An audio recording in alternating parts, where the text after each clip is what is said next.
largest businesses. At the time, I felt that their collection system was somewhat too well organized, but I learned later in life that it was a valuable part of my education.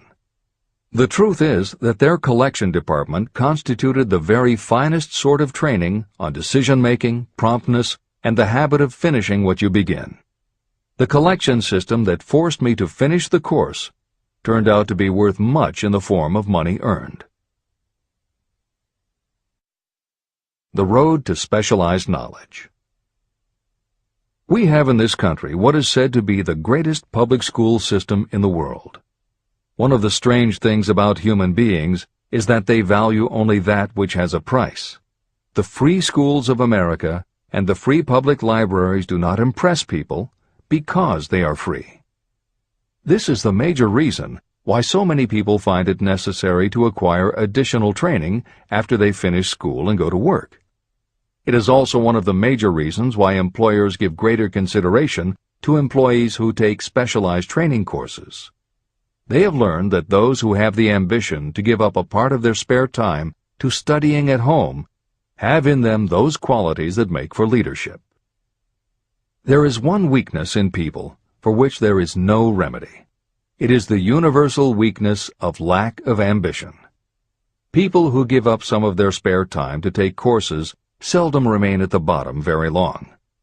By taking such courses, they open the way for the upward climb, remove many obstacles from their path, and attract the interest of those who have the power to help them. The home study method of training is especially suited to people who have already started working. They often find that after having left school, they still need additional specialized knowledge, but cannot spare the time to go back to school. Stuart Austin Weir was a construction engineer. He followed this line of work until the Depression hit and severely limited the construction business. He took inventory of himself and decided to change his profession to law. He went back to school and took special courses to prepare himself as a corporation lawyer.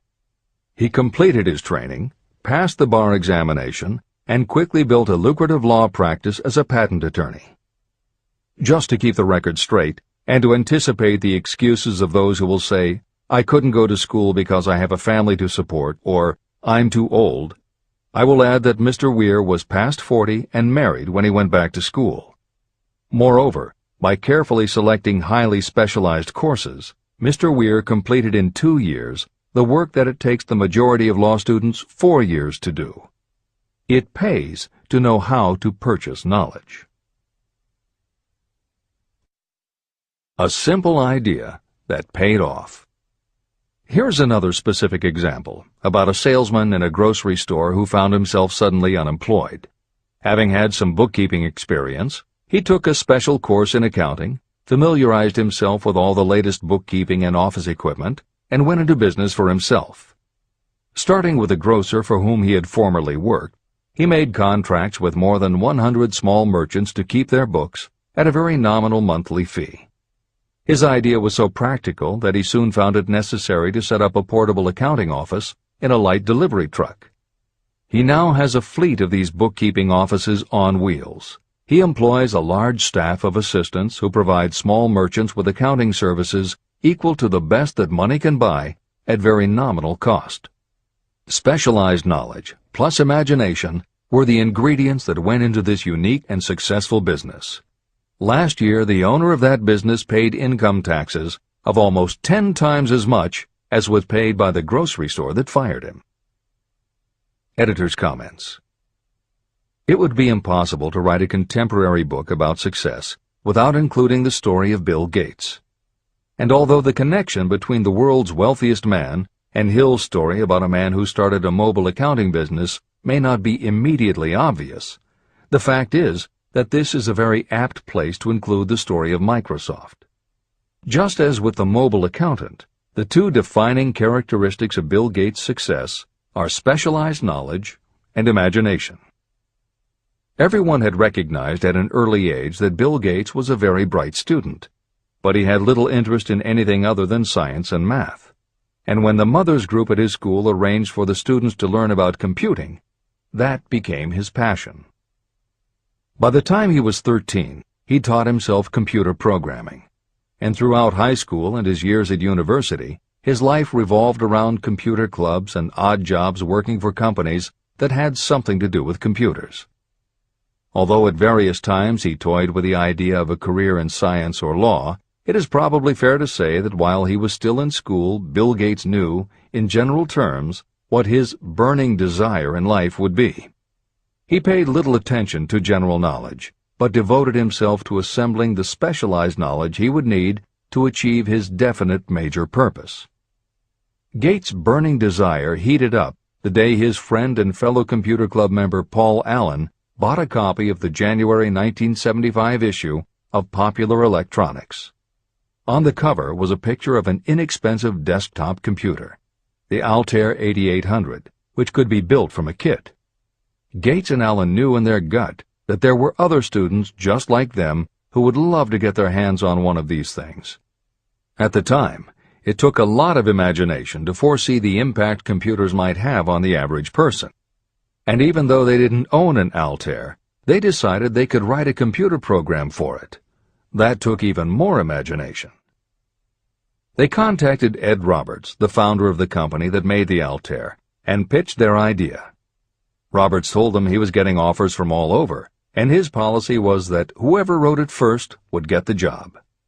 For the next 2 months, they tore apart the manual, gleaning the specialized knowledge they would need to write the program. They were the first to deliver a workable operating system, and Roberts bought it from them for $3,000 plus a royalty on sales. With their vision of the future burning in their imaginations, Gates and Allen used the advance and their royalties to launch a company that would be in the business of writing computer programs. They named their new company Microsoft and called old friends from their high school computer club to staff it. Bill Gates was 19 and Paul Allen was only a few years older.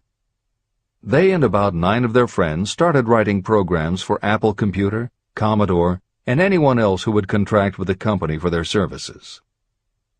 For the next 5 years, Bill Gates and Paul Allen had their share of imaginative ideas, but mostly they concentrated on learning the specialized knowledge needed to run and grow a successful business.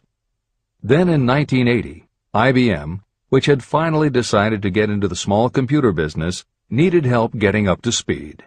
They approached Microsoft to write an operating system for the new computer venture. Once again, specialized knowledge and imagination were the qualities that guided Bill Gates. In their imagination, Gates and Allen could see an even bigger future than before, and through specialized knowledge of what computers were capable of, they knew the role they could play in that future. They then made 2 business moves that are the foundation of the Microsoft success. First, because IBM had such a tight schedule, Gates went to a computer programmer, Tim Patterson, and bought from him a rudimentary but already developed operating system.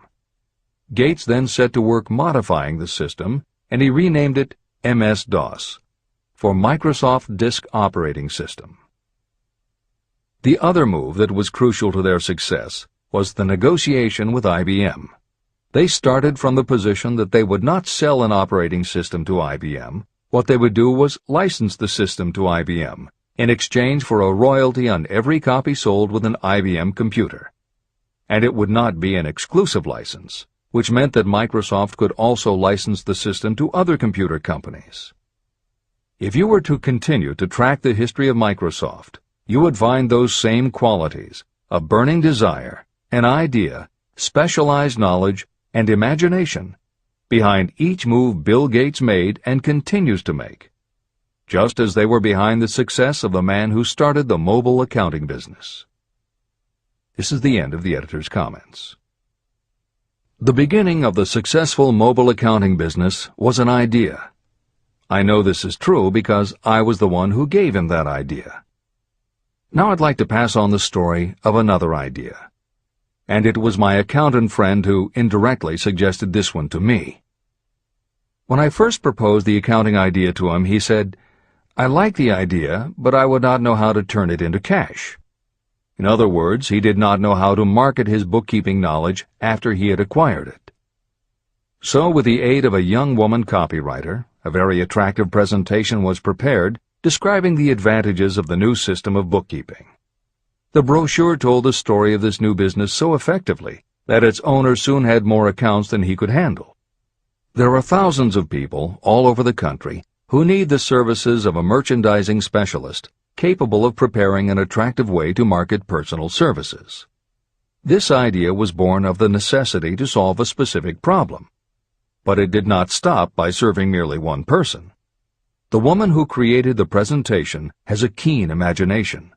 She saw in her newly born brainchild the making of a new profession to serve thousands of people who need practical guidance in marketing personal services.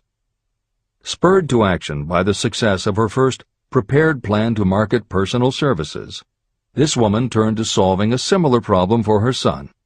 He had just finished college, but had been totally unable to find a market for his services.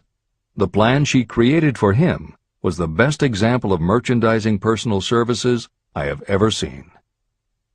When the presentation had been completed, it contained nearly 50 pages of beautifully typed, properly organized information. It told the story of her son's natural abilities, schooling, personal experiences, and a great variety of other information. The book also contained a complete description of the position her son desired, together with a marvelous word picture of the exact plan he would use in filling his position. The preparation of the presentation required several weeks of her time, during which she sent her son to the public library almost daily to get specific data needed to sell his services to best advantage. She also sent him to all the competitors of his prospective employer, where he gathered information concerning their business methods. This was of great value in the formation of the plan he intended to use in filling the position he sought. When the plan was finished, it contained more than half a dozen very fine suggestions that would benefit the prospective employer. You don't have to start at the bottom. You may be inclined to ask, why go to all this trouble to secure a job? The answer is, doing a thing well is never trouble. The plan prepared by this woman for her son helped him get the job at the first interview and at a salary fixed by himself. Moreover, and this too is important, the position did not require the young man to start at the bottom. He began as a junior executive at an executive salary. Why go to all this trouble? Well, for one thing, this young man's planned presentation saved him no less than 10 years of working his way up. The idea of starting at the bottom and working your way up may appear to be sound, but the major objection to it is this.